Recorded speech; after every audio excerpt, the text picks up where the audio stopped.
புதினா தேங்காய் துவையல் 2 நாள் வரைக்கும் நல்லா இருக்குங்க. சாதத்துக்கும் நல்லாயிருக்கும், இட்லி தோசைக்கு எல்லாத்துக்குமே நல்லாயிருக்கும்.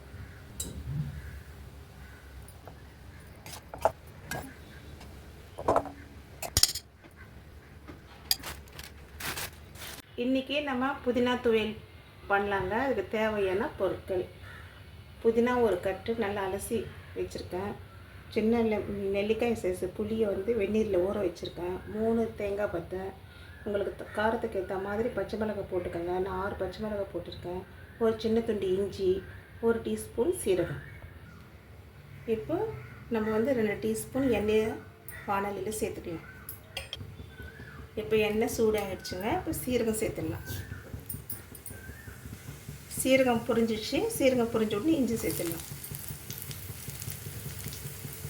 இப்போ பச்சை மிளகாவை 2 உடச்சி சேர்த்துலாம். இது காரம் கம்மியாக இருக்குது, அதனால் நான் 6 பச்சை மிளகாய் சேர்த்துருக்கேன்.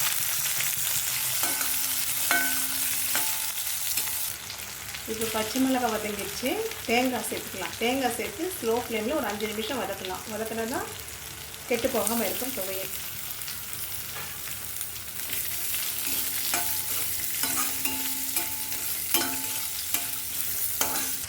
தேங்காய் வதங்கிடுச்சு. இப்போ புதினா சேர்த்துக்கலாம். புதினாவை சேர்த்தாச்சுங்க. புதினா சேர்த்து ஒரு 2 நிமிஷம் வதக்கினா போதும். ரொம்ப வதக்கணும்னா அந்த ஃப்ளேவர் இல்லாமல் போயிடும். இப்போ புதினா வதங்கிடுச்சு. இப்போ நம்ம ஆற வச்சிடலாம். அது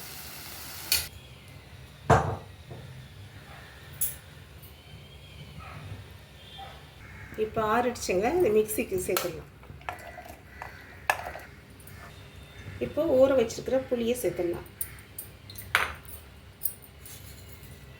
தேவையான அளவு உப்பு சேர்த்துடலாம். இப்போ நம்ம புளியை ஊற வச்சு தண்ணியை சேர்த்துக்கலாங்க. கொஞ்சமாக சேர்த்துடலாம். இப்போ நம்ம இந்த புளியை ஊற வச்சு தண்ணியை கொஞ்சமாக சேர்த்து அரைச்சிக்கலாம். இப்போ தாளிக்கலாங்க. ஒரு 2 டீஸ்பூன். இப்போ எண்ணெய் சூடாகிடுச்சுங்க. 1/2 டீஸ்பூன் கடுகு சேர்த்துக்கலாம். கடுகு பொரிஞ்சவுடன் சீரகம் சேர்த்துக்கலாம். சீரகம் சேர்த்துக்கலாம். உளுத்தம்பருப்பு 1/2 டீஸ்பூன். கடலைப்பருப்பு 1/2 டீஸ்பூன்.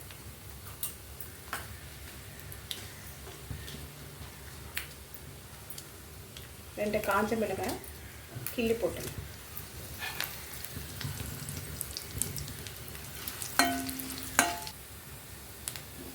பெருங்காயம் வேணுமென்னு சேர்த்துக்கோங்க. நான் சேர்க்கலை. ஏன்னா விரத நாட்களெல்லாம் இது போல் செஞ்சால் நம்ம சாப்பிட்லாம். நம்ம விரத நாட்களில் பெருங்காயம் பூண்டு வெங்காயம் எல்லாம் சேர்த்தா சாப்பிட முடியாதுங்க. அதனால் நம்ம இப்படி சிம்பிளாக செஞ்சுக்கிட்டால் நம்ம விரத நாட்டிலும் சாப்பிட்லாம். இப்போ கருவேப்பிலை சேர்த்துடலாங்க.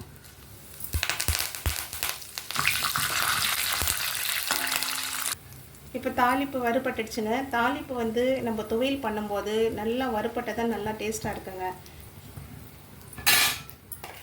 இப்போ நம்ம புதினா சட்னியை இதில் சேர்த்துடலாங்க. 5 செகண்டு வதக்கிட்டு ஸ்டவ் ஆஃப் பண்ணிடலாம். இப்போ புதினா சட்னியை இந்த தாளிப்பில் சேர்த்துக்கோங்க. இது ஒரு 2-3 செகண்ட் வதக்கிட்டு ஸ்டவ் ஆஃப் பண்ணிடலாம்.